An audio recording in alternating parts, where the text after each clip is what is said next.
He played this game hundreds of times, knew every secret, every hidden item, every ending. And then one day, he logs in. No character selection, no warning. He reincarnates as the most useless demon prince, a background character who's guaranteed to die in the battle for the demon throne. So instead of panicking, he rejoices. Worst spawn and best opportunities. He abuses everything he knows, hunts down hidden rewards, builds alliances with key characters, and uses a broken mechanic. Getting attacked equals gaining skills slowly, turning a doomed side character into something the original story never planned for. Some time ago, MC was running down the street. His name is Gong. His parents named him that in the hopes that he would become an influential person. In Korean, his name means main character. He ran into a store and a guy screamed, Gong. The man smiled and said, there he is. Of course, people had made fun of his name since childhood, but he didn't care. He really wants to become the main character. He looked at the guy with displeasure and told him stop laughing. He asked, is there a game? The guy laughed and said, I put aside for him. A remake of Night Saga, Night Saga Re. It's a story about humans and demons. A game in which he chooses one of two characters, the hero Locke or the heir to the demon king, Zephyr Agnaros, and travels the world completing quests. He completed the game more than 10 times as a child, so he knows all about it. Besides, this is the first game released in VR. After some time, Ingong came home and inserted the flash drive into the helmet. He put it on his head and sat in a chair. MC smiled and said that today he would not be long. He would play for about 8 hours. After some time, he opened his eyes and looked around. He asked, is he in the game? It's not the beginning if he hasn't woken up in bed. But who is this character? A voice came from the street. Is he still sleeping? The orc looked inside and told him to come out. Did he forget what he had to do? MC cried out in surprise. The graphics are cool, as if everything was real. The orc asked again. Graphics? MC thought. Can he communicate? He doesn't remember this in the advertisement. He asked, okay, what's his name? The orc asked, what has he already forgotten? Karak. MC asked, Karak. He walked toward the exit and said, everyone is waiting for him. Prince Shutra, so hurry up. MC said, Shutra. Shut Ignis, the 9th son of the Demon King. He hasn't chosen a hero yet.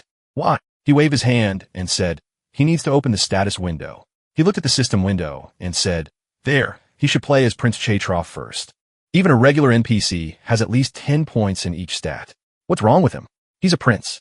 He'll look at the skills. MC looked at this puzzledly and asked, Conquest and main character settings?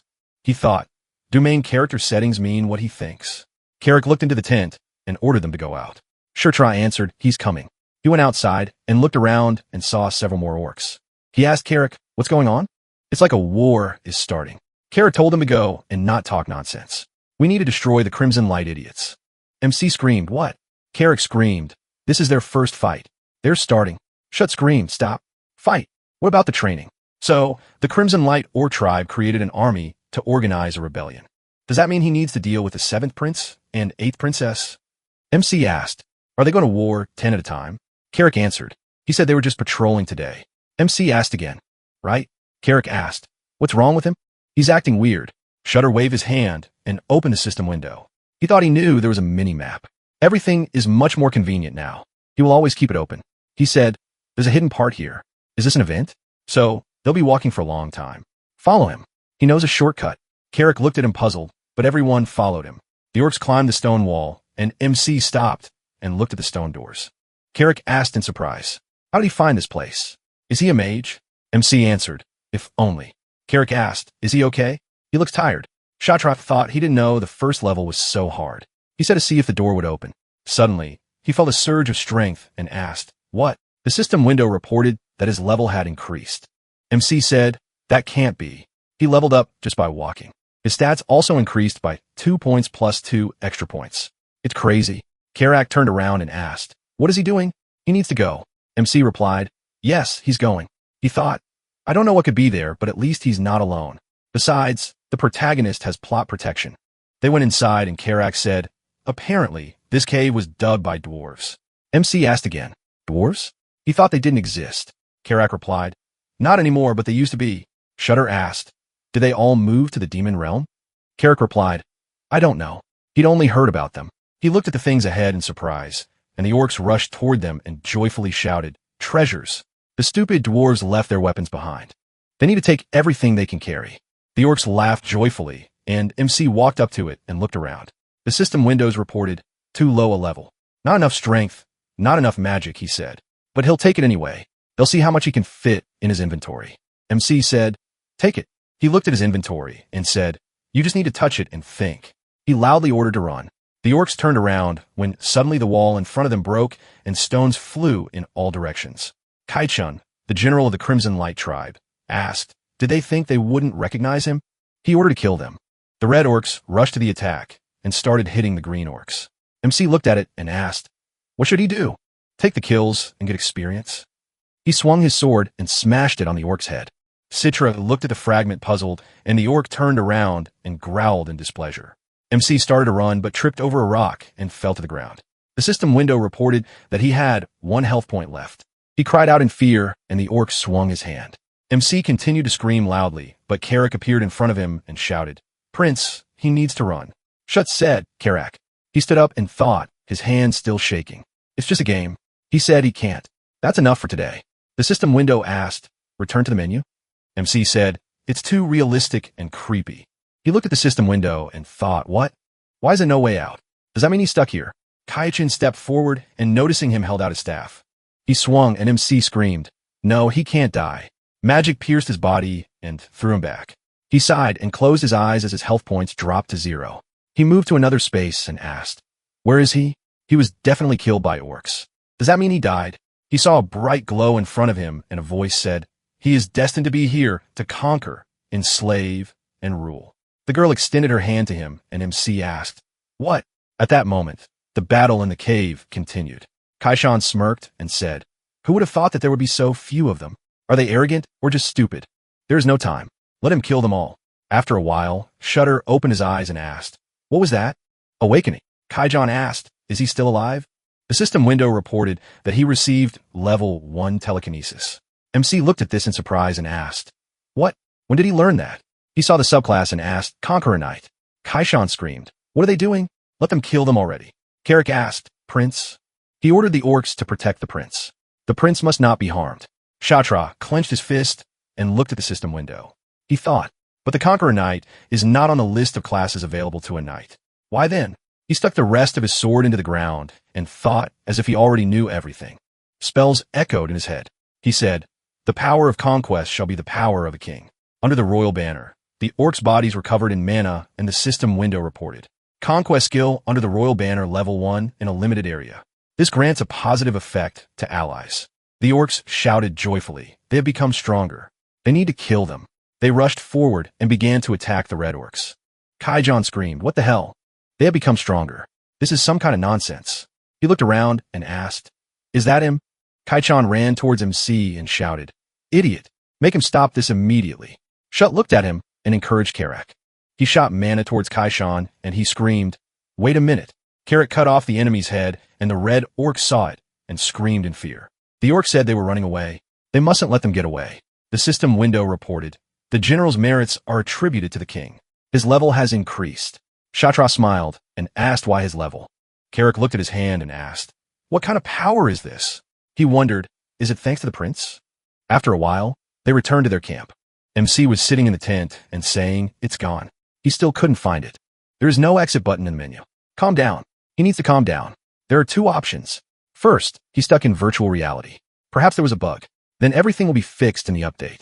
Or, it sounds crazy, but this is not a game, but reality, like in novels and comics, he ended up in the game world, where this world is his very real past. NPCs that can change. And most importantly, he looked at his pants and said, no censorship.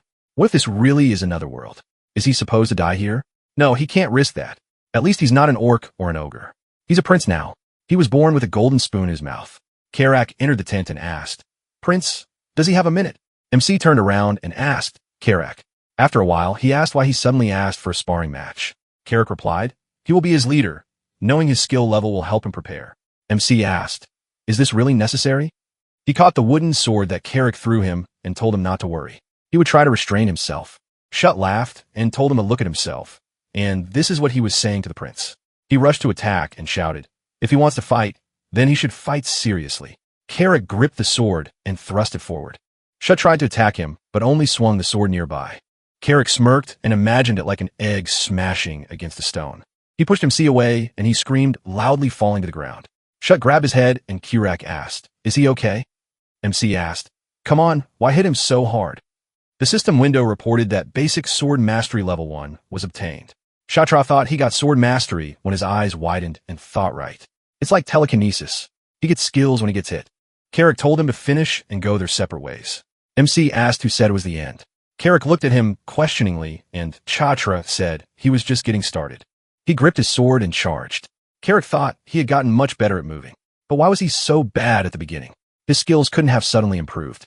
He swung his sword and tried to attack MC, but MC quickly dodged. Shut asked, "So how is not bad, huh?" Carrick, "What level is he?" Carrick answered that when he checked, he was level 21. MC spoke 21. "Well, he'll catch up soon." He looked at the system window where it said he was level 7.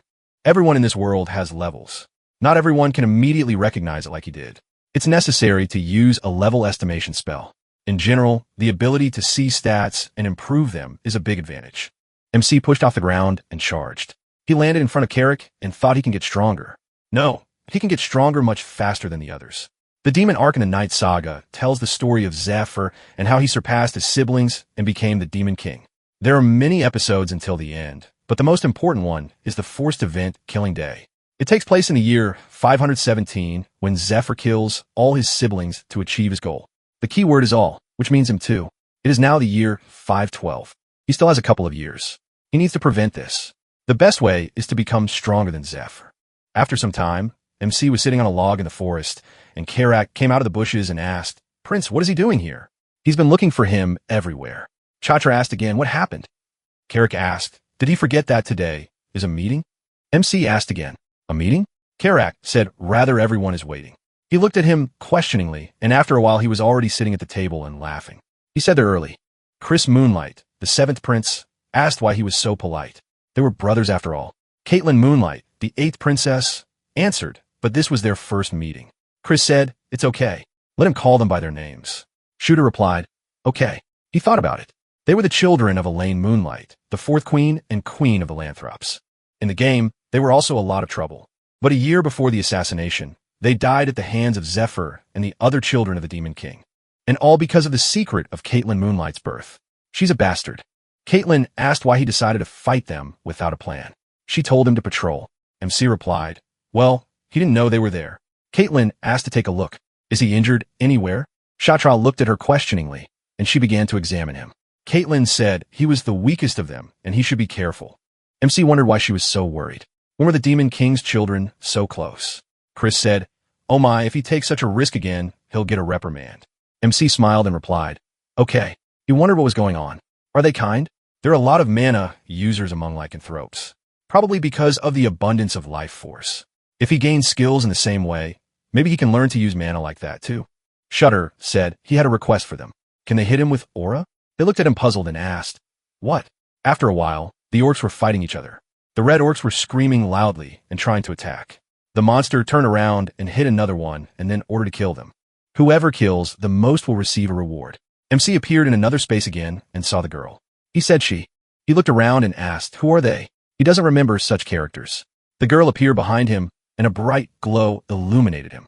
Shut opened his eyes while lying on the bed. He grabbed his head and asked, "Was it a dream?" Kara came up to him and asked, "Did he wake up?" MC screamed in fear. He scared him. Karak replied, "I think he's fine. Why did he ask the princess to hit him? He wed, and now let him see what happened." The system window reported that he received a level 1 aura. Shatra said, he feels the aura. Karak asked, "Did he awaken the aura when he was hit with it?" MC answered, "Something like that." Karak asked, "Is that why the energy awakened in him when he fought the flames of crimson light?" MC answered, "Yes." Karak answered, "I see." Shatra asked, "Did anything happen while he was sleeping?" Karak answered, "Of course. The main forces defeated the Crimson Light tribe." MC asked again, "The main forces?" He thought Chris, Caitlin, and he were the only ones who could destroy the Crimson Light tribe. Karak replied, "That can't be. He knows how big this tribe is." Shooter asked, "Then who was in command?" Karak replied, "General Bandau." MC asked what? Bandau? General Bandau? He's one of the strongest here. That's why he really liked him when he played for Zephyr. Wait, this could be his chance. Bandau becomes Zephyr's subject in 515. He doesn't obey him yet, which means he can take him first. He knows everything he needs to know about him. What rewards he likes, his favorite food, his talents. But the main thing that will lure him to him is winning a duel. If he knows that much, he can get Bandal as a subordinate before Zephyr. He needs to try. Besides, there's plenty of time, so Bandal, he will be his. After a while, a shout was heard in the Caitlyn camp. What? Chris shouted. Did he reach the first level of aura in a day? MC thought. Well, of course, he put all the points into aura. It wasn't a hasty decision. Aura en l'habilité. It's better than telekinesis. Chris said it's impossible. Is it because he's a Gandharva? Shut. Can he create underground maps? MC asked again. Underground maps? He thought no, but he has a mini-map. He said it's simple. Can he give me a pencil and a piece of paper? After a while, Chris said this is incredible. This is more of his. Shut. He's a genius. MC laughed, and Caitlyn said, all those guys from the Crimson Light are dead. The tribe doesn't know that they know about their underground tunnels. Chris said it might be possible to set up an ambush for them. Since it came to that, he wanted to ask him one more thing. Shut. He looked at him questioningly, and after a while, Carrick asked, does that mean they need to patrol the area again? MC replied, there's no choice. He's the youngest in the family. Carrick said, it's good that they have reinforcements. Shutter replied, it's all thanks to their hard work. Carrick laughed lightly and said, exactly. Suddenly they stopped, and MC asked, sister, what's with the cloak? She put her finger to her lips to keep him quiet. She said she was secretly following him just in case if he was in danger, she would intervene. She needed his achievements. Shooter wondered, would she support him? Was she crazy? He asked again. Achievement. The girl said she was very pleased. She was Sarah the adjutant. MC responded reciprocating. She said they would cover him. No need to worry. Shooter replied, okay. After a while, they entered the cave, and MC asked why the caves were empty. Carrick replied, who leaves valuables? Apparently, the dwarfs took everything. Shut asked, but what about the weapons they found last time? Carrick replied, apparently, they didn't consider them valuable. MC said apparently they walked on, and Carrick said Princey thinks someone is coming. Shutter replied, yes, he hears it too. He looked at his mini-map and said it looks like them. He opened his inventory and thought he took the flash spell just in case. In this he took it out and ordered Carrick to tell everyone to close their eyes on command. Carrick looked at him questioningly, and huge spiders crawled towards them. Stone spiders are monsters that often appear in caves. They live in dozens. Their poison paralyzes. MC ordered everyone to close their eyes. He threw the potion into the air and it exploded. A bright glow illuminated the cave, and the creatures squealed loudly. Sutra thought, stone-owned spiders are helpless in the light because they live in the darkness. He ordered to attack to kill the spiders. The orcs rushed into battle and began to attack the spiders. MC stood behind him thinking, stone spiders hunt in groups, and each group needs a leader. MC shouted, Karak, follow him. They'll deal with the leader. Karak replied, okay, ran forward and stopped in front of a huge monster. Karak screamed loudly and swung his axe. He quickly began attacking the creature, then widened his eyes in surprise. He cried out, what? The shell is so strong, MC said. Exactly. He'd completely forgotten. He thought the axe wouldn't penetrate the exoskeleton. It's vulnerable to fire, but he can't use magic yet. The creature growled and opened its huge, toothy mouth. Shut ordered Carrick to use fire. Carrick asked again, but where would he get fire? At that moment, a cry rang out, Shutra, let him raise his sword. Bright, fiery mana infused his sword, and he joyfully asked, magic! Caitlyn asked, is that enough? MC cried out, sister. The creature extended its sharp paw toward him, and Shutra frowned and rushed into battle. He used a flaming blade and attacked the spider. He became covered in mana, and the system window reported that his level had increased. The character window opened in front of him, and Shutra joyfully said level 9. Caitlyn asked Shutra, how is he? The other world? MC replied, it is. It's some kind of blessing. Such things happen. No need to worry. Caitlyn asked, blessings? Is he a Gondar? Shooter replied, yes, from a Gandharva. She asked, what's more important? Has he fought these creatures before? He has great reflexes. MC replied, well, he just read about them, that's all. He thought about it. He's fought them many times. Of course, he knows everything about them. Carrick pointed his finger forward and told the prince to look. MC turned around and Carrick said, he thinks there's some kind of door there. They opened it a little and went inside.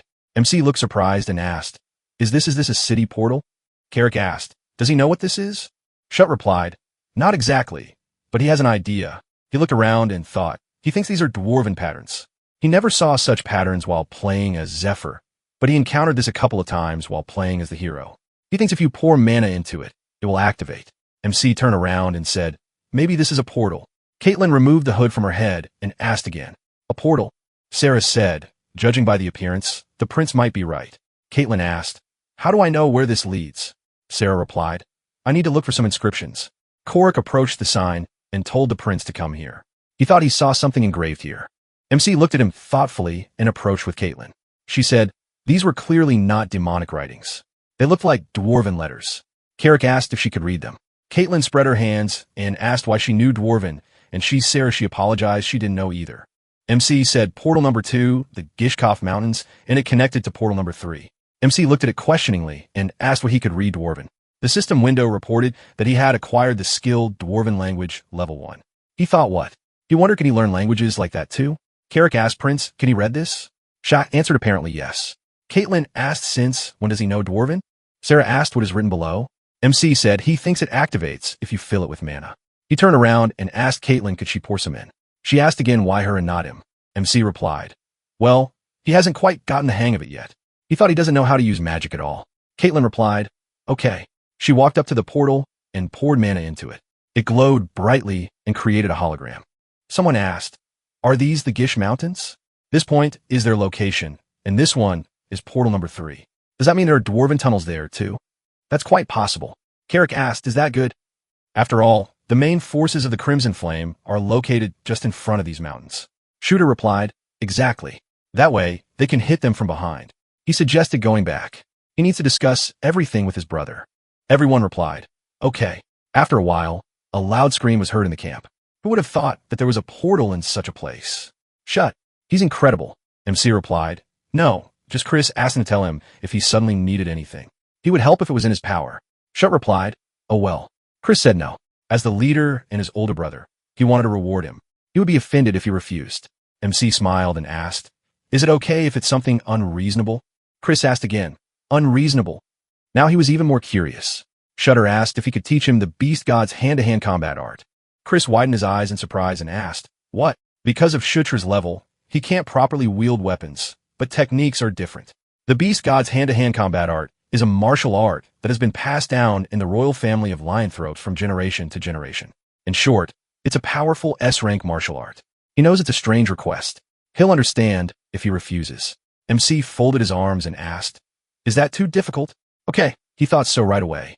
Chris replied, okay, he'll teach him. Of course, he can't teach him secret techniques. MC happily asked, really? Chris replied, but he'll at least teach him, so what is he okay with it? Why is he silent? Does he disagree? Shut shouted joyfully. No, everything is great. Chris asked, Shutra, can he consider him a brother now? MC asked again, brother? He thought, brother, it's a very important word. Okay, he doesn't see anything wrong. He even likes it. He shook his hand and said yes. He looked at Chris and Caitlin and mentally suggested that they work together. The system window reported an alliance was created with Chris Moonlight and Caitlin Moonlight. Alliance status normal.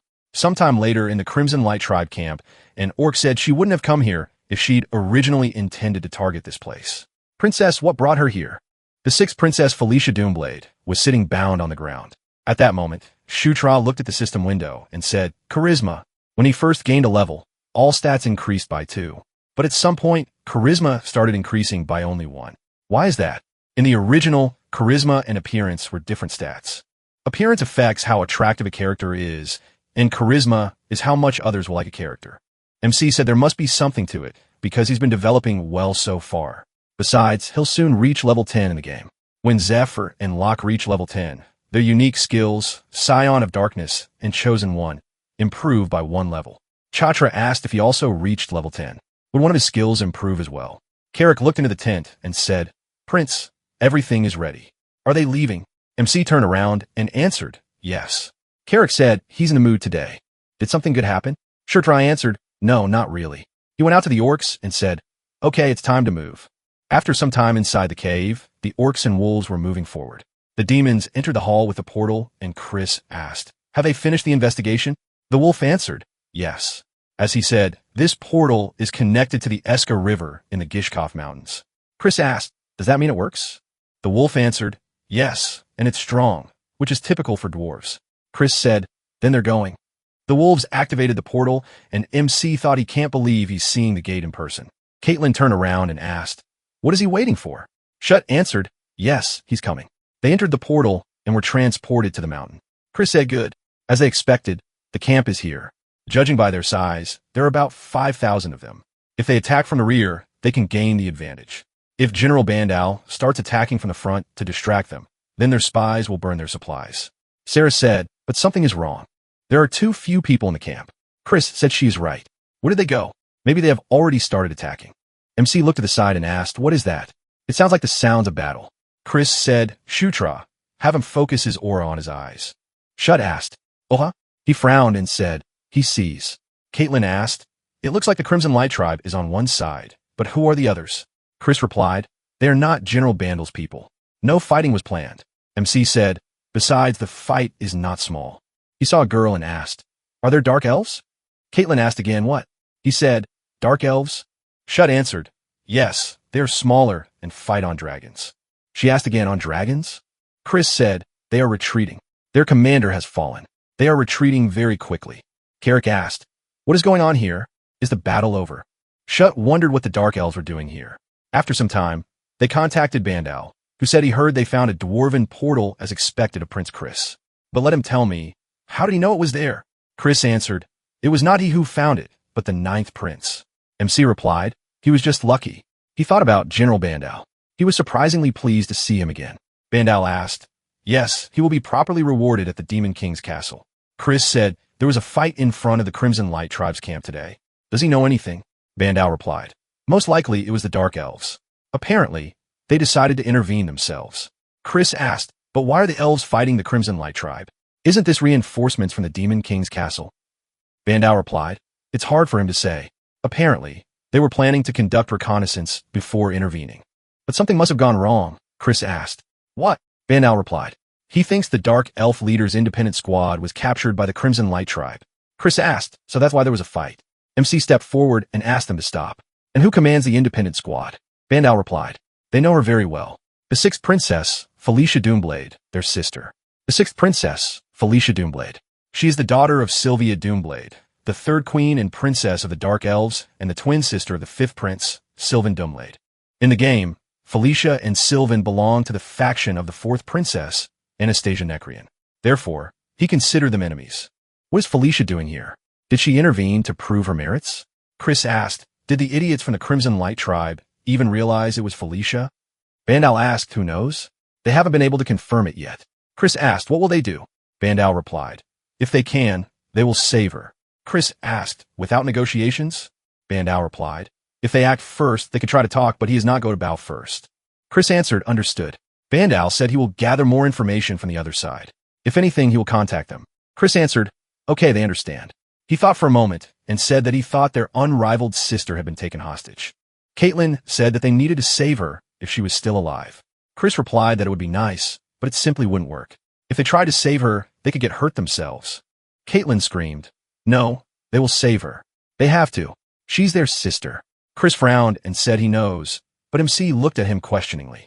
After a while, the wolves were standing near the tents in the camp, and the demons were inside the tent. Chris said the plan was simple. When General Bandao attracts the main forces of the Crimson Light tribe, they will strike the camp from the rear. Then he will head straight for the center of the base and cause as much chaos as possible. Caitlin and Chutra, each of them will have their own squad for the task. MC asked, is the task to save their sister? Chris answered, yes. First, they will burn their supplies and weapons, and then they will save Felicia, but if danger arises, they need to retreat immediately. They can't afford to lose more lives for Felicia. Caitlin screamed in displeasure. Brother, he replied quieter.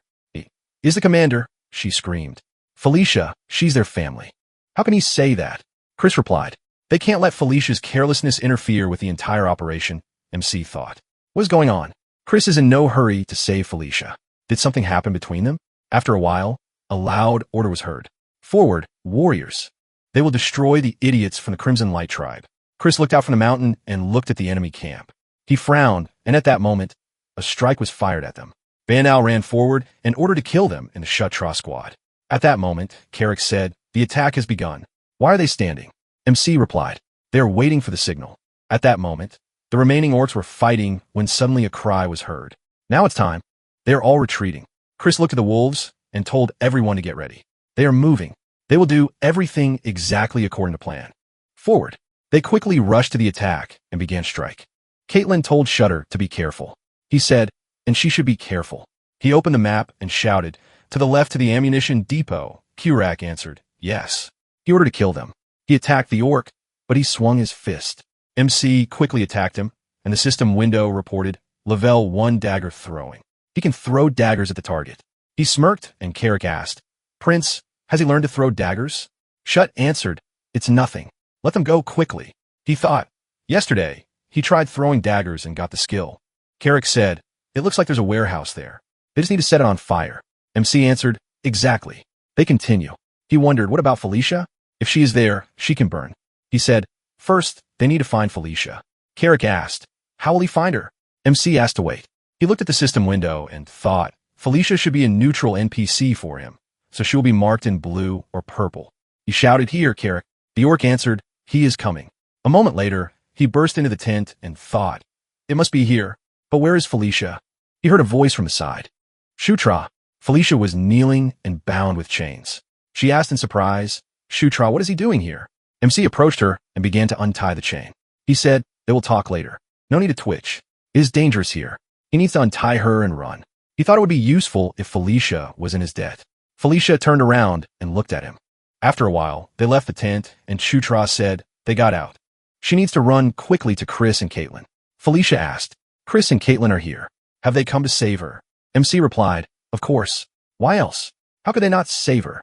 Felicia replied, simple. Shut. He was long written off in the power struggle, so she doesn't know. Carrick interrupted her and shouted loudly, Prince, they're coming. MC ran forward and said, Felicia, come here. She replied, okay. She asked to wait. When did he start calling her by name? She looked at him and shouted, Shutra from behind. MC turned around and widened his eyes in surprise as mana pierced his body. He screamed, and then a bright flame erupted. Felicia screamed. She spoke Chaitra. An orc appeared next to her and screamed loudly, and she tried to fight it off. Mana flew into the monster's head, and Felicia turned around and asked, what is that?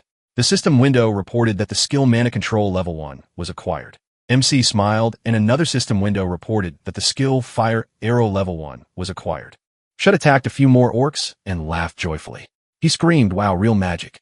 Only level 1, but already cool. He turned around and saw Ice. He asked Ice.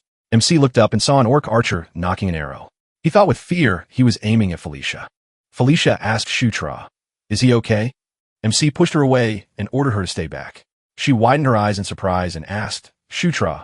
Ice arrows were aimed at him, and he thought because they were for him. There was another explosion, and the system window reported that the skill Ice Arrow Level 1 was acquired. MC laughed and said, I knew it. Suddenly, he felt worse, and the system window reported health level 13 out of 95. Health has dropped sharply. He is in great danger. Chitra said, nightmare health. He thought, one more hit. And Felicia said, he's an idiot. MC asked Felicia. She frowned and asked, who asked him to save her? MC thought, what? Felicia folded her arms across her chest and said, he is the weakest among the brothers and sisters. Who else needs saving? Shut thought. He thinks Felicia misunderstood something. MC thought, what? Felicia looked at the dead orc and asked when he mastered magic. MC thought she also knocked out the mage. She thought he was saving her. Felicia pulled the ice arrow from his body and began healing. The wound on his body quickly healed, and the system window reported the skill level 1 healing has been acquired. MC looked at it in surprise and thought the wound has healed. Here she is, the brilliant magician Felicia Doomblade. She asked, is he feeling better? Can he walk? Shut answered, yes. Thanks to her, the bleeding stopped. Felicia asked, what blood? MC answered, no, that is. They turned around and saw a huge orc running towards them and screaming loudly. Felicia asked, what's going on? Shut answered, it's a blood ogre, one of the mutated species. Felicia asked, what does that mean? They need to deal with it. MC answered, well, yeah. They started running away from the huge creature. And MC fearfully thought, how should they fight it? The ogre swung his fist, and Shutra asked, what the hell? Why is it so fast? Felicia asked Shutra to try to buy them time. She will blow it away with magic. MC asked, how should he do that? They jumped from the ogre's blow, and Chatra screamed loudly. He said, okay, he'll make him angry somehow, and she needs to get ready. Felicia asked, will he make him angry? How so? MC replied, it doesn't matter. He screamed, Karak, where is he? Karak replied, here. Shut offered him the same as last time. He needs to get ready. Carrick screamed loudly in response. Shutra opened the system window and asked, now he can use the dwarfen blade, right? He took it in his hand and stuck it into the ground. He screamed loudly under the royal banner. Mana rushed towards Carrick and covered his body. Carrick screamed loudly from a surge of strength and rushed to attack. The ogre looked at him in surprise, and Carrick swung his axe and struck. Felicia crept up behind the monster, put her hands forward, and screamed, fat. A greasy puddle appeared under the monster's feet, and it fell to the ground. Carrick swung his weapon and screamed, this is the end. He landed on top of the orc's body and delivered another kick to the stomach. MC laughed and happily said they won. He thought there were a couple of opponents left, but they had dealt with the most problematic ones. His body was covered in a bright light, and the system window reported that his level had increased to 10. He thought, finally, level 10. The system window reported that the protagonist customization level had increased. Shut said, wonderful. The system window reported that thanks to the effect of the level 2 protagonist customization, a new passive skill had been added. MC asked, will he open the gift? Battlefield defense is level 1. The accuracy of thrown weapons aimed at the protagonist decreases slightly. Shut happily said, that's it. He thought it was a stormtrooper effect. Everyone has seen something like this at least once. Bullets fly like a hail, but somehow not a single one hits the protagonist. With this skill, he will be able to create the effect of plot armor for the main character. Many orcs came running at the noise, and Felicia screamed, Shutra, what is he doing? They will be blown away. MC answered exactly. Felicia waved her hand and screamed, wind, whirlwind, and fury. MC looked at it in surprise and thought it looks like magic, but it's not it. Spirit, it's definitely spirit. Broken or not, dark elf, it's still an elf. Felicia, she's not just a beautiful mage. She was born a spirit summoner. MC asked, but can't he be hit by something like that? Carrick asked, Prince, what is this fire? MC answered, yellow means retreat. Carrick asked again, retreat. Shudder wondered, what's going on? Is someone in danger? Carrick asked, Prince, what will he order? MC answered, Carrick, let him take the troops and leave. He's going to Caitlin. Carrick asked, what then? He's with him. Shutra adjusted his sleeves and replied, he didn't just order them to leave. Let him do as he said. Carrick said, but at that moment Felicia intervened in the conversation, saying that she would go with Shutra. Carrick said Felicia said she didn't want to remain in debt, and she wanted to return the favor. Besides, she wasn't finished with these pigs yet. Carrick looked at her carefully and asked them to be careful then. Shut said, okay, see you later. Bishia asked, did they really have to go to Caitlin? MC replied, unknown. And also this signal Bishia asked, he didn't think she could lose like that. Did he? Shutra said, fine, if not, then they would just all go back together. Felicia asked, was he worried about Caitlin? Shutra answered, of course, she was his sister. He thought, in fact, it was because they were allies. Felicia looked at him thoughtfully and repeated, of course. At that moment, Caitlin was fighting the orcs and quickly moving forward. She blew them up, and the other orcs screamed loudly. The orc swung his weapon, but she jumped back and thrust her hand forward. MC and Felicia stood behind and watched what was happening. Felicia smiled and said she knew it. MC thought, there's no need to worry. Caitlin turned around and asked, Shutra, why didn't they retreat? MC answered, well, they came to help, but she doesn't need it. Caitlin asked, what do you mean? She happily threw herself on Felicia's neck and screamed, Felicia, how glad she is that she's okay. Felicia answered slightly embarrassedly, of course, she's okay, and she's worrying too much. Shudder looked at them happily and thought, apparently, they are close. A map appeared in front of him, and he said, the enemies are returning. They need to leave. The girls told him to lead, and they will cover. He replied, okay. After a while, they returned to the hall with the portal. Felicia folded her arms and asked, did Shutra find the portal? Caitlin replied, yes. He made a huge contribution to the conquest. Felicia said, strange. When did he change so much? Chris said they're back. Caitlin cried out joyfully, brother, she brought Felicia. She turned around and said, Chris, they haven't seen each other for a long time. Chris frowned and replied, yes, Felicia. After a while, he said he heard General Bandal was victorious, too. Apparently, that idiot Yakazan surrendered after seeing the fire. MC asked again. Yakazan, Caitlin said. It's the commander-in-chief of the Crimson Light tribe. Did he forget? Felicia asked, so you couldn't surrendered? Chris replied, not quite. It looks like he just ran away. He'll be able to fight again if he gathers allies. Tomorrow, they'll strike at Kair, Kaichin's older brother. If he gets involved with the Yakazans, they'll be in trouble. Okay, enough chatter. How'd she end up there? Felicia looked down and said she was exploring the ruins nearby. She heard about the battle and decided to help. Chris asked again, Is it true? Felicia asked. Why would she lie? They exchanged glances, and then Chris turned away and said, she's probably tired. It's time for them to finish. Everyone needs to rest. Caitlin replied, okay. He tried hard, bro. Felicia bowed her head silently. After a while, the army was eating dinner, and MC sat to the side, observing the skills he had acquired. He said thoughtfully, he enjoyed watching. Apparently, in battle, he can only use aura. Felicia called out to Shutra and asked, can she? MC asked again, Felicia, did she change her clothes? What's wrong? She walked up to him and said, Shutra. She pulled him close and asked, can he undress? MC asked confusedly, what her outfit? But why? Felicia asked, he wants her to heal him, right? Shatra looked at her puzzled, and she said it was only first day back then. She started healing and said he might have internal wounds, so now she'll cast a normal spell on him. Shut thought he was expecting something a little different. Felicia said, by the way, he was glowing. Something wrong? MC replied, no, that just happens. She asked again, does that happen? Shut said he had a favor to ask. Felicia asked a favor? MC replied, yes. A favor that only Felicia can fulfill. After a while, the system windows reported first level healing removes the damage status. First level poisoning cure removes the poisoning status. First level disease cure removes the disease status. Shut smiled and thought, that's not bad. Felicia agreed to his request, and he would receive 3 new healing spells.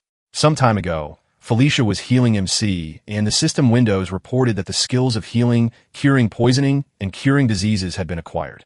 Shut thought.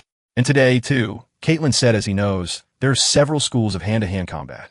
MC thought, finally, he will learn hand-to-hand combat, Caitlin said.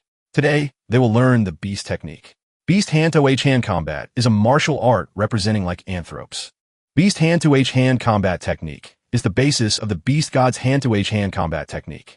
Apparently, that's why Caitlin decided to teach it to him. Caitlin smiled and said, beast technique uses the internal and external aura. Today, she will teach him the basics of handling the internal aura. Shut up replied, he understood. She told him to close his eyes and focus on the aura. MC closed his eyes and thought he feels aura, the power of life closest to the power of the soul. When it reaches the limit, it becomes the power of the soul. After a while, Shutra opened his eyes and saw the system window. It reported that he had received a passive skill, the first level protagonist constitution. This greatly increases the efficiency of learning physical skills. As the skill levels up, the corresponding traits will be unlocked. MC asked, protagonist constitution? He thought, what is this? Is this another bonus? He remembered the skills, protagonist constitution, archmage's constitution, and hero's blood, and thought, these are the passive abilities of Zephyr and Locke. And the fact that new traits are unlocked at each level means that with new levels, the system adds completely new functions. Shutra smirked and thought, so this is what it's like to be the protagonist. Cool. This is very cool.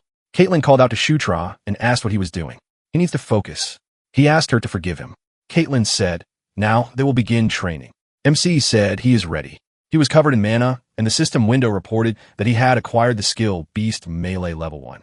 Caitlin said that he had mastered the basics so quickly it was impressive. Shut thought it was as if he was holding a deadly weapon, although his hands were empty. Caitlin turned and said, okay, Shutra, they will move on to the next technique. A wolf ran into the cave and shouted, Princess. Urgently, Chris frowned and said, Kyum and LT, Unk and GT, as troops have disappeared. Caitlin asked, what? He replied, it looks like that idiot understood their plan. Caitlin asked, so what should they do now? Chris pointed to a flag on the map and said, according to General Bandle's intelligence, Yakuzan and Kairam should meet here. Given the terrain, that's quite likely. Shut said, then they will launch a decisive attack. Chris smiled and said, they will unite with General Bandal. They will wage an all-out war against the Crimson Light Tribe. The Crimson Light Tribe, the headquarters of the subjugation forces. Bandal said, Prince Chris, he has come a long way. Chris smiled and said, he hasn't changed a bit. They haven't seen each other for a long time. General Bandal. He looked away and said, it's true. He hasn't seen her for a long time either, Princess. How is she doing? Felicia said, stop chatting. How are her subordinates? Bandal replied, no need to worry. They are fine. MC smiled and thought he used it the most in the game. That's why he is so familiar with it. He approached Bandal and extended his hand and said, nice to meet you, Bandal. He is Shutra. Bandal looked at him incredulously and extended his finger. He said reciprocally, the 9th Prince Shutra. Suddenly, images of girls appeared in front of MC. one with different eyes and the other with red hair. Conquestva. Shut woke up and asked, "Is this a dream?" He thought he has definitely seen this girl before. But who is that woman in red? Karak looked into the tent and said, "Prince, hurry. They are moving." MC replied, "Okay." They walked outside, and MC thought in this battle he was assigned to the left flank. Bandao commanded the center, and Chris and Caitlin commanded the right flank. The Dark Elves united to protect the rear. The march began, and before he knew it, he found himself in the middle of the battlefield, surrounded by thousands. Bandao frowned and ordered everyone to line up. He offered to show these idiots what pain was. He swung his axe and shouted, "Forward!" The fighters ran forward, and the orc laughed and said, "Idiots!" There was a bright explosion, and Bandal turned around and asked, "What?" He saw a huge creature and asked, "A swamp mammoth?" The creature began to quickly attack the fighters, throwing them in different directions, MC said in surprise. So, they knew everything from start. A swamp mammoth. From its name, it's clear that it resembles a mammoth, but it can't compare to a regular mammoth. It's the embodiment of ugliness. The lizard man stepped forward, clutching swords in their paws. Shoot and thought, and the lizard man too. Chris frowned and said, "Oh my God, so they knew everything and were just playing with them." Caitlin screamed, "Brother." She thinks they should retreat and look for other options. Chris asked what? But if they can't retreat, they'll suffer even more. They might all be killed. Caitlin said that if this continues, there will only be more losses. We need to decide. It's time to retreat. Chris ordered everyone to listen to him. Mages, they must create a defense in the rear and hold out as long as they can. The rest, let them prepare to retreat. The lizard men began to fight the orcs, and one of them rushed towards Shutra. He got scared, and Carrick quickly attacked the monster from behind. He ordered MC to come to his senses. One wrong move, and they will all be finished. MC answered, "Exactly." He thought Karak was right. This is not a game. Chris hit the orc with his elbow and ordered everyone to return alive no matter what. Don't dare die. After some time, the elves in the camp were healing the warriors, and Chris stood over the map and said, "It was he who overlooked it. He should have suspected." Bandal folded his arms across his chest and replied that what's done is done. Now they can either retreat or ask for reinforcements from the Demon King's castle. Chris frowned and said, "Apparently yes." He can't allow his subjects to die because of his pride. That Felicia raised her hand and asked him to wait, thinking for a moment. She had come to this area primarily to inspect the ruins, and the final destination was the peak of the Gishkov Mountains. MC thought Felicia might be an outstanding mage, but even in the game, she wasn't a fighter. Her skills were focused on exploration. Felicia said she'd been studying the ruins for a long time. The lair of the stone dragon Enkidu had been in these mountains for 1,500 years. Enkidu, a dragon born from magma, had attracted various guardians to protect his lair and treasures. Among the guardians were also dwarves who had once lived in the Gishkov Mountains. Enkidu had given them weapons to protect the lair. Chris asked again, "Weapons?" Felicia replied, "And an anvil that generates thunder, a relic that allows not only control over the chimeras created to serve the guardians, but also cast spells on an entire army. If they want to win, this is their only option. That's what she came here to look for." Bandal said, "Then does she know the exact location of this anvil?" Felicia replied, "No, that's all she knows." Chris frowned and said, "Well, that's not very useful information. They don't know when the enemy will strike again. At a time like this, they can't risk everyone's lives on a foolish treasure hunt." Felicia screamed, "What, Chris?" MC said, "The anvil that generates thunder is definitely here." Everyone asked and surprised Shutra. He thought, that's right. When he played as the hero Locke, he encountered this. He said he also discovered a related story when he was studying dwarven runes. And besides, he trusted Felicia. She said, "Shutra." He thought, it's time for him to earn points. Chris frowned and said, "Shutra, it's not about trust. If they waste their time," MC thought, terrible. Well, Chris is so stubborn. He pointed his finger at the mountains and said, "There's a similar legend in the Gandharva tribe." He thought if that's the case, he said the chances that the entrance to the ruins is somewhere nearby are high. If he goes to reconnoiter the territory, he will definitely find it. He takes responsibility for everything that can happen if he fails. Just this once he asks. Believe him, he thought. It's time to go for broke. After a while, they were all racing through the sky on phantom steeds, flying horses summoned by Felicia. Shut thought. Well, at least they were able to knock out the right to search for the anvil. All that remains now. Carrot turned around and screamed, "This is madness, Prince. Let him hold on tight. He might fall." MC told him not to worry. He thought he won't fall. When he played Zephyr, he drove like this all the time. He opened the map and thought, at this speed, they should be at the entrance in about an hour. And with his mini-map, it wouldn't be hard to find the ruins themselves. The problem was, how should he direct them so it looked natural? He frowned thoughtfully and thought. Okay, he still had a whole hour. He'd think of something. After a while, Chitra said when he activated the portal, he carefully studied the tunnel maps. They had a certain pattern.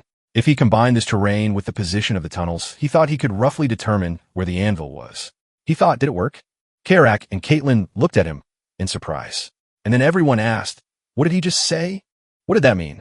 Shut laughed fearfully and thought, nightmare. Let them just ignore and not pay attention.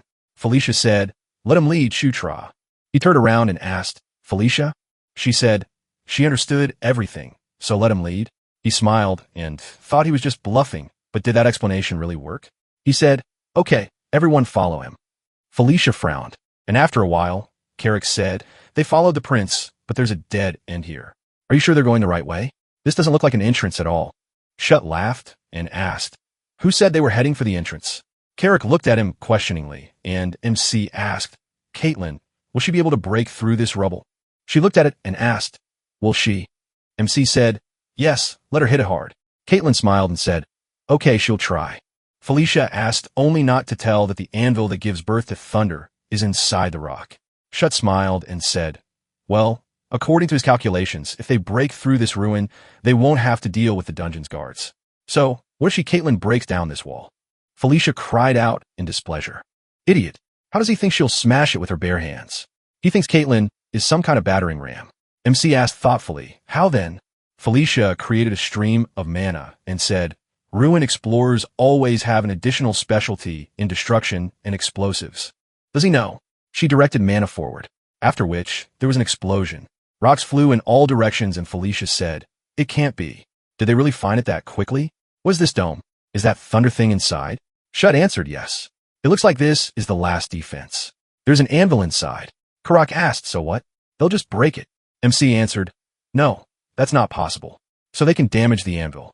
There must be a mechanism that will open it. Felicia looked to the side and asked, don't they think these statues look strange? Out of the 9, only 3 hold weapons and the other 6 don't.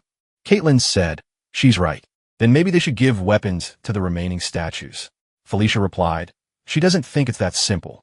The weapons of these statues are made by dwarves. This means that the other statues need the same weapons. Caitlin asked, dwarven swords? Where do they get those? Are there more? Shutter said about that. It turns out that he just happens to have 6 of those. Felicia turned around and screamed, what? MC thought he couldn't use it since his level wasn't high enough, so he kept it in his inventory. He never would have thought that they would come in handy in a situation like this. What luck for him? He said he picked it up just in case when they were exploring those tunnels. Carrick asked, when did he even and how did he manage to fit 6 of them in his bag? Chatra thought he didn't like smart orcs like him. He laughed and asked, what difference did it make? Anyway, Carrick, they're heavy. Let him hurry and take it. Carrick said, well, he's so fragile. Let him give it here. They placed the swords in the golem's hands, after which a bright glow illuminated the hall. Someone said to look, the dome is opening. MC asked, is that the anvil that generates thunder? Felicia asked to wait. Judging by the records, there's one more thing that needs to be done to activate the anvil. MC asked, one more thing? Felicia ordered Shatra and Karak to remain in place. The rest need to take positions at 3 o'clock, 6 o'clock, and 9 o'clock around the disk. Then, they will pour mana into the disk. They will start with it and go clockwise. Gradually, the amount of poured mana should increase. She released mana and told them to focus.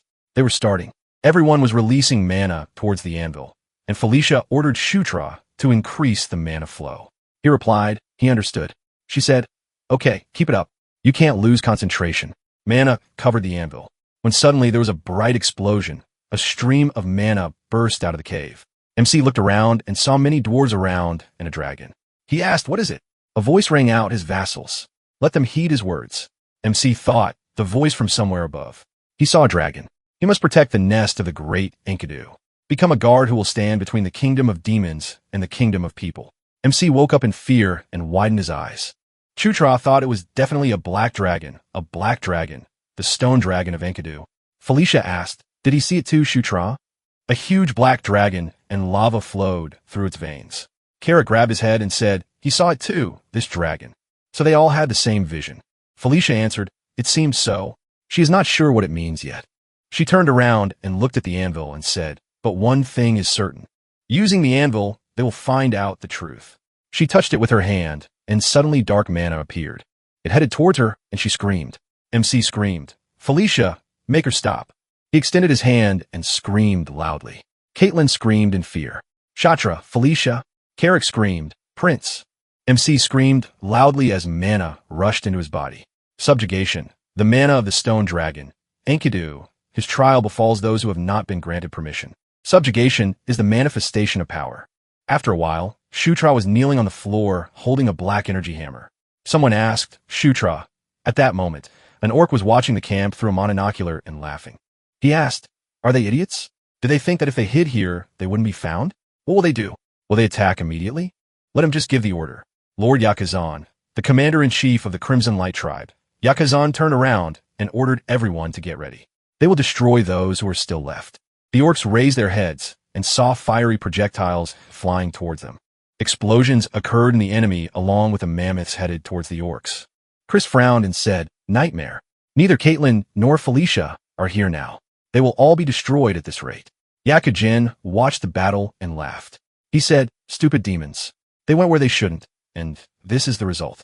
Serves them right now. They will finish off the rest. Kill them all." The mage extended his hand forward and asked, puzzled why his hand wasn't moving. The mammoth's eyes changed, and the creatures went into battle with their own kind. Yakujin cried out in confusion, What's going on? Why are they attacking them?" Chris looked at it and said, "It can't be. Did they find an anvil?" At that moment, Chutra was kneeling and holding a hammer in his hands. He asked, "What is it?" Felicia said, "It's a thunder hammer in addition to the anvil. It looks like Enkidu has chosen him." MC asked again. Felicia shouted, "What?" "He's standing up. Let him use it." Shutter looked at the hammer thoughtfully and thought Enkidu's mana showed him how to wield it. To conquer, to subjugate, and to force obedience. Subjugation is a manifestation of power, the method of using the anvil that gives birth to thunder. Shut swung it and said, "He'll start with the swamp mammoths." The mana shot into the air and infused itself into the mammoth's body. Blows began to fall everywhere, and the monsters screamed. "What's going on? Why did they suddenly start attacking them?" The orc turned around when suddenly Bandal attacked him and said, "Judging by the way, the swamp mammoths are attacking the Crimson Light tribe. It seems to him that the prince and princess have succeeded after all. It's time to kill them all." He ordered that no one be allowed to escape. The monsters were fighting, and Yakujan stood on the cliff and asked, "What the hell? Why were the swamp mammoths acting like this?" The orc replied, "He doesn't know who could possess so much mana. They should retreat now and wait for another chance." Yakujan cried out, "What?" At that moment, Chris landed next to them and said, "It looks like they're finished. If they surrender, he promises them a quick death." Yakujan cried out, "Idiot." He swung his weapon and shouted, "He'll tear him to pieces."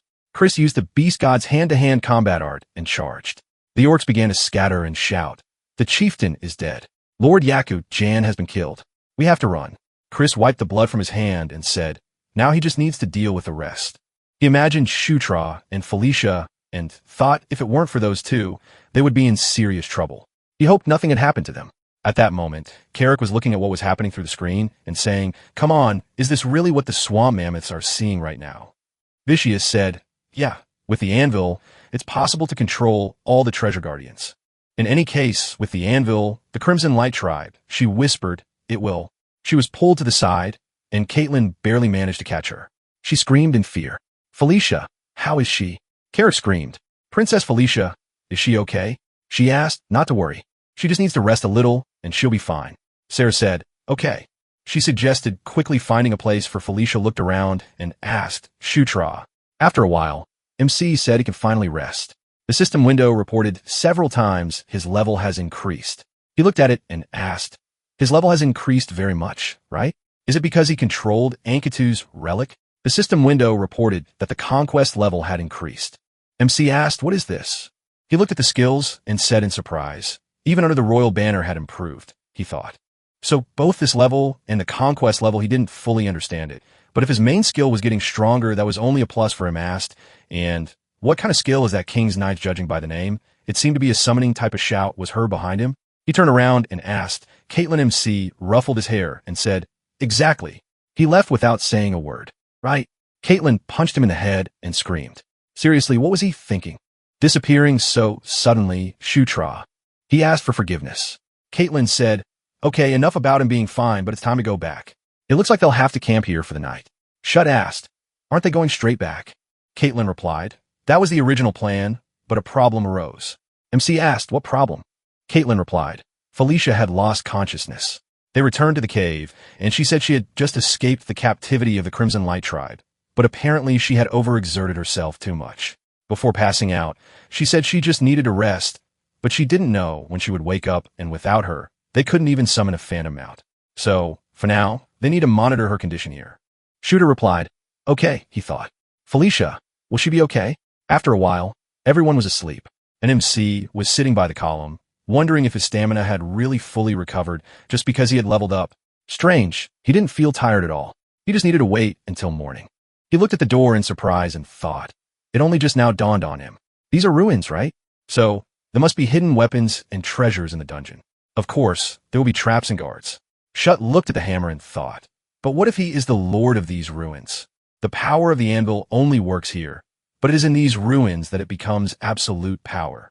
It turns out that he now has complete carte blanche over this entire place. He woke up Carrick and told him to go with him somewhere. After a while, they were walking through the dungeon, and Carrick asked if it was okay to just break in like that.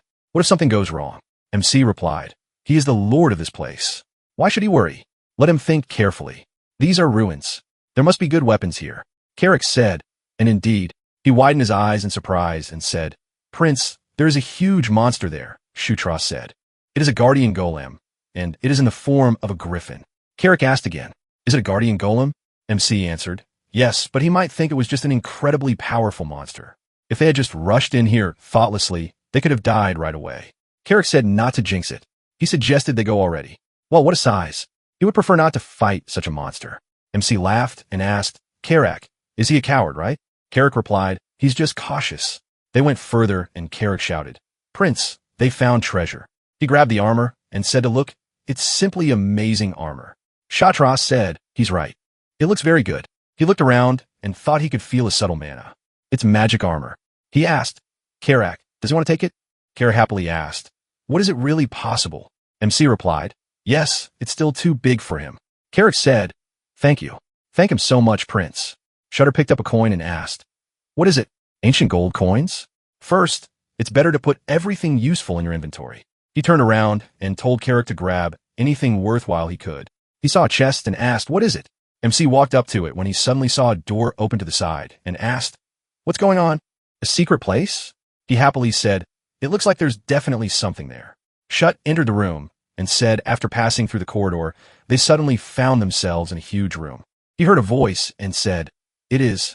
He thought he knows this mana. Even though it was the first time he saw it, the name just popped into his head. He said, Enkidu, this is Enkidu's gauntlet, the Shaker. The voice said, brave conquering knight. MC thought, Endu's gauntlet, the Shaker. The Shaker is calling him. He walked up to the gauntlet and tried to take it. The system window reported, insufficient level. Not enough mana. Not enough psychic power. Not enough strength. Shed asked what?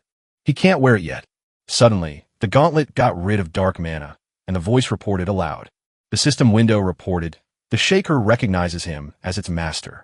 The user of the Shaker has been changed to Sutra. The gauntlet was put on MC's hand, and he cried out in surprise and frowned. He opened his eyes and asked, did it recognize him as its master? The system window reported strength, mana, and endurance increased by 10 points. Shutter said, amazing, he thought. He put it on, and the stats went up so much. Then once he gains a level, this is incredible. This is even better than he expected. The system window reported, this is Enkidu's glove. Carrick asked, Prince, what was that? MC turned around in fear and asked, Carrick, has he been here long? Carrick answered, he saw everything. The glove appeared out of nowhere. MC said, so he saw everything. He thought, a nightmare. If they find out about the inventory, there will be problems. Carrick asked, whatever it is, if people find out, there will be problems. Shut looked at him questioningly, and he said, not to worry. This will stay between them. He will take this secret with him to the grave. MC turned to Carrick, and he said, they collected everything they need. Are they going back? It's kind of creepy in here. He has a bad feeling. Shut said, yes, it's time to go back. They walked through the storage room when suddenly he screamed. Just a minute, Carrick? He asked, what this time? MC asked, can't he see? Carrick asked, what is he talking about? MC said, there's exactly what they need. After a while, he gave Felicia a potion and she regained consciousness. He smiled and asked Felicia, is she awake? She asked Shutra. Caitlin screamed. Thank God. Felicia asked, Caitlin, what happened?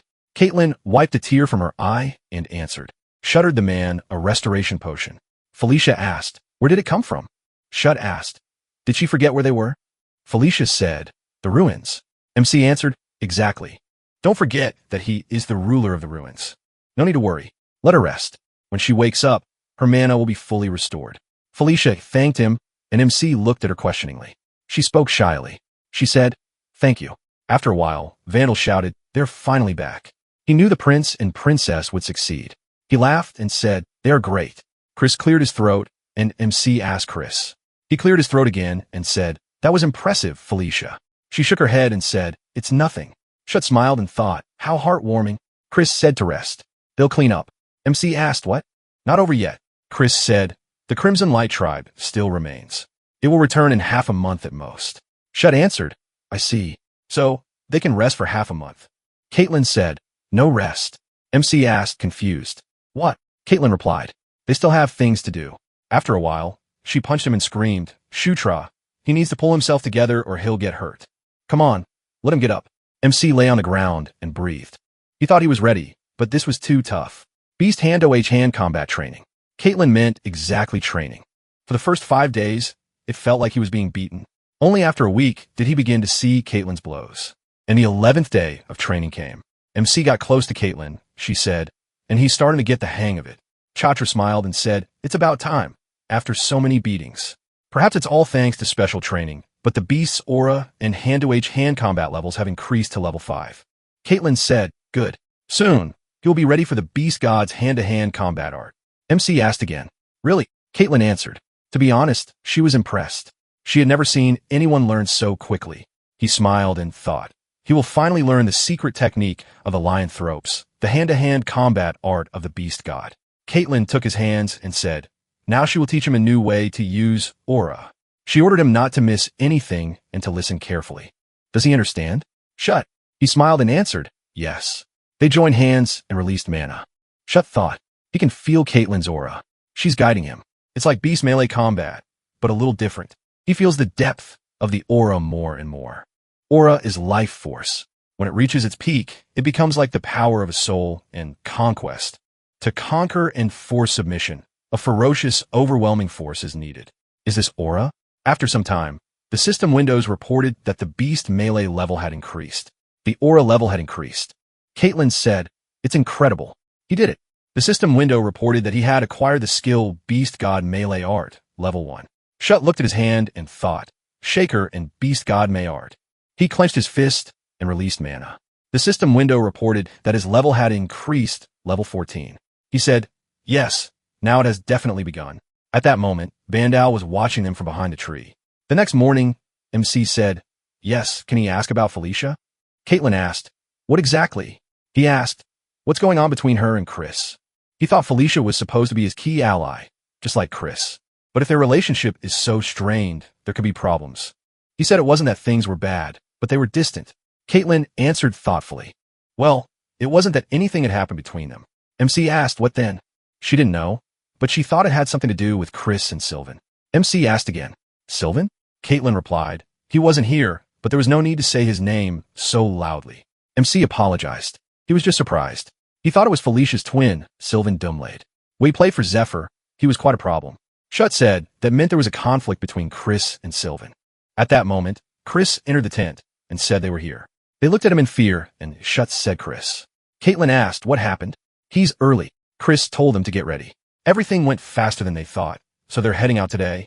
Shooter asked where. Chris asked, was he seriously asking? Of course, to report that everything is ready. After a while, Bendal shook MC's hand and said, they've done a great job this time, princes and princesses. He looks forward to the day when they meet again. The ninth prince, Shut said. He does too, Bandal. Chris asked, are they coming? MC turned around and said, yes. Chris said, they're coming to the Demon King's castle. The Demon King was sitting in the hall at that time. The way back to the Demon King's castle is quite simple. First, you need to get to a teleportation circle capable of ultra, long-range spatial jumps, and then use transfer magic to get straight to the Demon King's castle. The estimated time to the nearest teleportation circle is 3 days.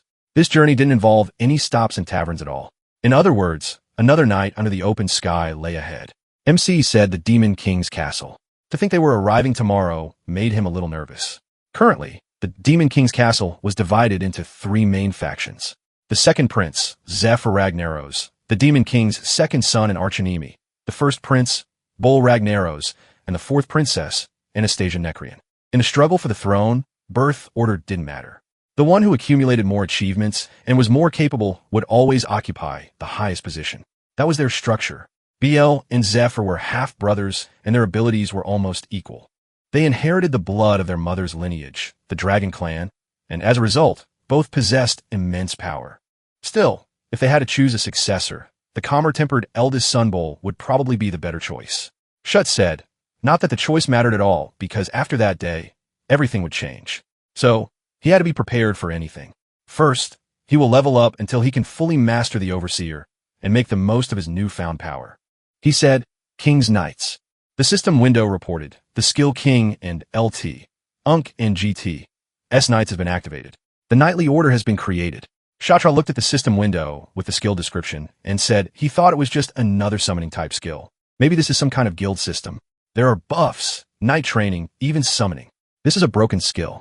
If it's so good at level 1, how strong will it become later? Carrick approached him and said, So that's where he is? He shouted in displeasure. Why isn't he sleeping again, Prince? You need to sleep so you can leave early in the morning. He ordered him to go to bed quickly. Shurtra laughed and said, Carrick, you're just in time. Does he want to conduct an experiment on him? Carrick looked at him puzzled and asked, What kind? MC said, The mighty orc warrior, Carrick. He placed a sword on his shoulder and said, He hereby appoints him as his knight. Carrick was covered in mana and said in surprise, Prince, such a strange feeling. He feels like his devotion has grown. The system window reported, Carrick is a level 24 knight commander, a first-rank private. MC smiled and replied, Yes, that's exactly what he was talking about. Carrick said, It's good that he's gotten stronger, but what's that even about? Shatra put his hand on his shoulder and asked, Carrick, doesn't he want to become the strongest orc in this world? Well, let him wait. He will raise him into the mightiest orc emperor in the Night Saga. Someone who can fight on equal terms even with the dragon races. If his growth rate continues, then from now on, Carrick looked at him puzzled and asked, Prince, is he feeling unwell? After a while, they came to the teleporter and Chris asked, Well, are they coming? Shut said yes. They stepped on the teleportation field and began to move. MC's eyes widened in fear and asked to stop. He was flying through space when he suddenly landed. Caitlin asked, Is he okay, Shutra? He replied, Yes, I'm fine. At that moment, a loud scream was heard. Felicia! The elves rushed towards her and shouted. Felicia! They were waiting for her. She is beautiful as always, Lady Felicia. She smiled happily back at them, and MC said, It feels like this is some kind of idol fan club. Are these her servants and subordinates? The other characters said they were waiting for him. Prince Chris, Lady Caitlin, she's become even more beautiful.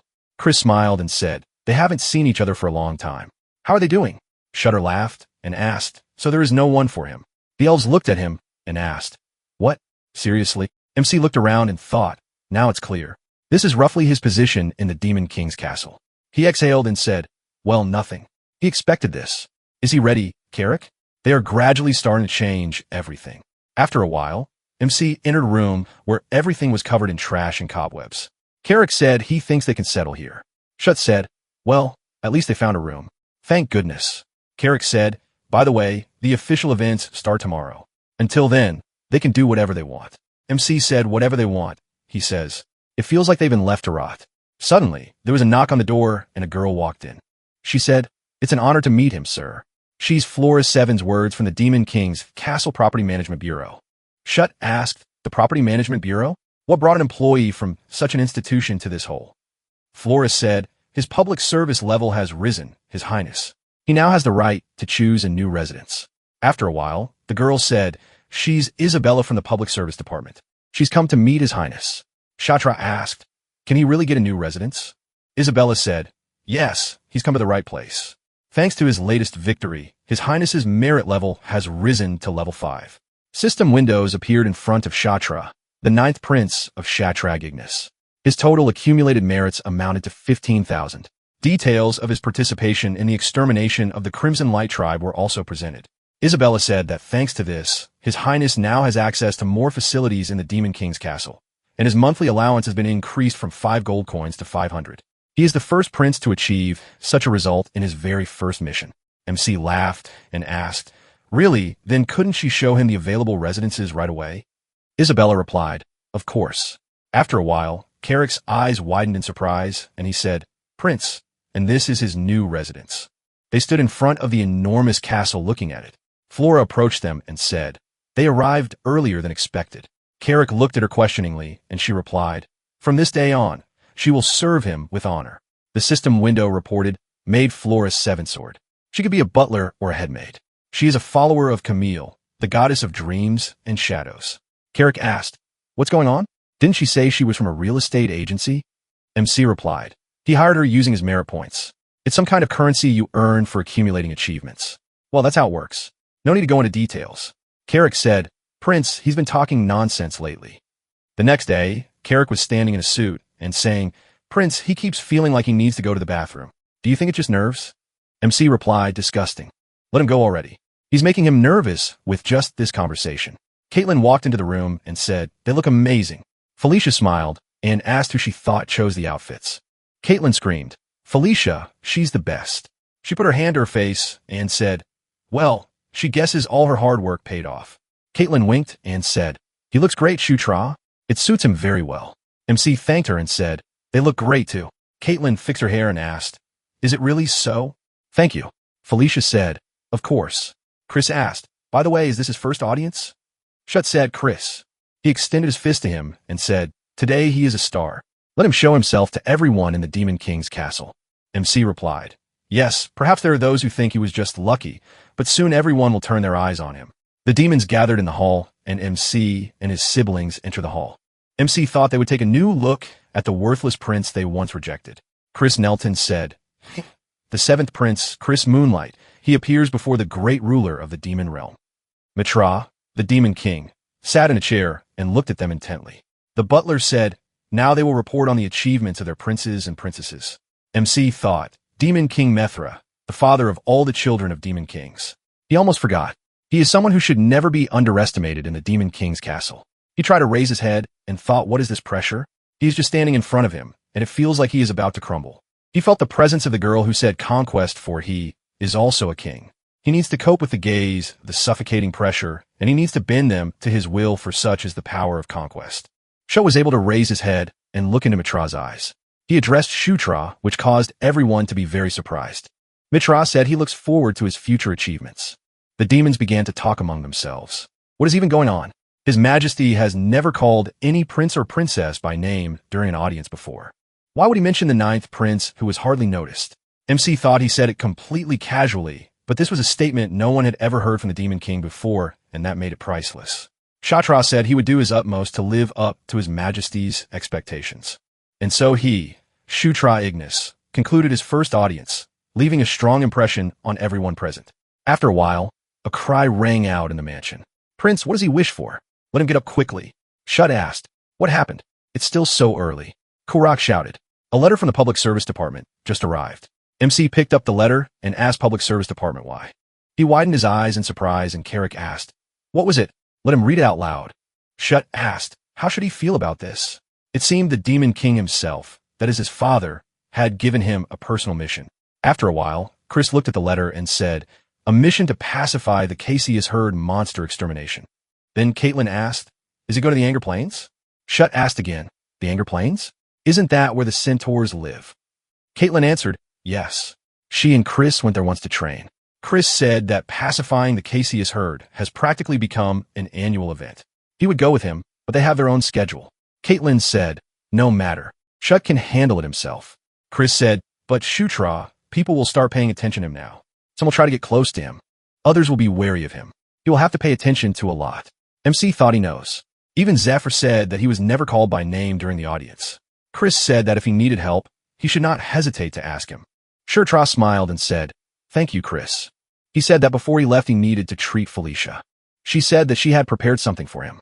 MC asked in surprise for him. After some time, he came to Felicia, and she said that to travel through the territory of the centaurs, he needed good legs. She put her hand on the lizard's body and said to take it. Shutra thanked Felicia. She said, and more. MC said this. Felicia handed him a pendant, and he thought a dark elf tear. She was giving him one of the sacred relics of the dark elves. Usually you can only get it by killing Felicia herself. She said dark elves are proud people. They do not forget either good or revenge. She hugged him and told him to take care of himself and returned safe and sound. Shutra looked at her slightly embarrassed and thought she scared him. He never thought that Felicia could be like this. He said, "Okay, Felicia." Before he could finish speaking, she suddenly pushed him away and screamed nothing. Shut thought, well, she must have just realized how awkward it was. He waved and said, "Okay, he's off. Good luck and see you next time." They teleported and Felicia said, "Okay." After a while, they moved to the Anger Plains. Carrick asked, "Are they there yet?" Shut answered, "It seems so." A girl approached them and said she greets him, the ninth prince. She is Karma, the ranger assigned to be his guide. MC said, "I see. It's a pleasure to meet her." He is Shutra. He thought for a moment, the upper body of a man and the lower body of a beast. Karma said, in return, "Lord Shutra, it is a great honor for her." MC thought, a satyr. Then he suggested that they move on immediately. They quickly headed forward and Karma said, "It was at least 2 days' journey from here to the Centaur settlement. She plans to go with minimal stops. Is that okay with him?" MC answered, "No problem." Karma asked, "By the way, are there any other soldiers?" Shutter replied that the mission had come suddenly, so for now, it was just the two of them. Karma said that however they would have centaurs on their side, so there would be no numerical advantage. MC said that meant it would be a massive battle. Shutra thought that in that case the real problem would be weapons since it could turn into something like a mounted battle. Perhaps a spear would be best. Suddenly, he turned around and asked what that sound was. Karma said to wait, she would check. She quickly ran forward and looked around. She said, "It can't be a herd of Cass. How did they find them?" The monsters ran after the guy who turned around in fear and screamed. Suddenly MC appeared in front of him and attacked the Kasia. The centaur looked at him in surprise and Chatra said, "It looks like they decided to greet them early, but no matter." After all, he himself was eager to fight. He activated the gauntlet and ordered the creatures to attack. The guy asked, "Who is he? Is he a prince?" The Cass screamed loudly and rushed into battle. MC said, "Right, so it's the main one here." Karma rushed towards him and shouted, "Is he okay, Your Highness?" Carrick screamed, "You can't rush forward like that. It's dangerous." Shut screamed, "It's okay. Just let them watch." He pushed off the lizard's back and rushed into battle with Kasia. Shut decided to try out his martial art, which he had been practicing all this time. Kasia screamed loudly and MC activated the explosive fist. Everyone's eyes widened in surprise and Kasia died from one blow. The other Kasia saw this and ran away barking loudly. Chatra asked, "What is it?" he wondered. Did the concussion boost his aura? It was much more destructive than he expected. He smiled and said, "Almost at Caitlyn's level of power." Karma screamed joyfully, "Amazing, Your Highness. Take off Kasia's head with one blow." The centaur said in surprise, "Thank you so much for saving them, His Highness. His name is Swiftwind, a scout sent to be his guide. From here, he will lead them to the centaur settlement on the Anger Plains." At that moment, Kasia's body was covered in mana as they were already leaving. After some time, they arrived at the Anger Plains, the centaur settlement. MC said, "They have finally arrived. For centaur tribes live on these plains. Furious wind, rainstorm, heavy night, and raging flame. Among them, the Raging Flame tribe is the most powerful. Its leader is also the supreme leader, uniting the other tribes." The centaur said, "The journey here must have been difficult. Welcome. He is Killing Gaze, the supreme leader of the centaurs." Killing Gaze. Anyone who played the Night Saga chapter, Demon Land, would recognize this name, as meeting him is inevitable, but not as an ally, but as an enemy. Carrick leaned toward MC and said, "He really does have a murderous gaze." MC said, "He is Chutra, the ninth prince. He would like to hear his assessment of the current situation." After some time inside the tent, Murderous Glare said, "To be honest, the situation is not the best. The Kasia, which by now should have been far north, descended south much earlier than usual this year. Therefore, right now, scouts are observing the territory. Although some speculate that part of the Kasia herd may have simply lost its way." Shut thought. In the game, Murderous Glare was an unrecruitable NPC. It was impossible to form an alliance with him. Murderous Glare said, "In 3 days, warriors from all 4 tribes will gather here. By uniting, they will be able to destroy the beasts wherever they are." MC thought, but perhaps this time everything will be different. He said, "I understand." Then he will wait. Something else. Murderous Glare said, "The ninth prince, is it true that he crushed Kasia's skull with one blow?" MC smirked and said, "It's true," he thought. Perhaps killing Glare could become an ally this time, too. Shutter extended his fist forward and said, "He can demonstrate later if he wants." He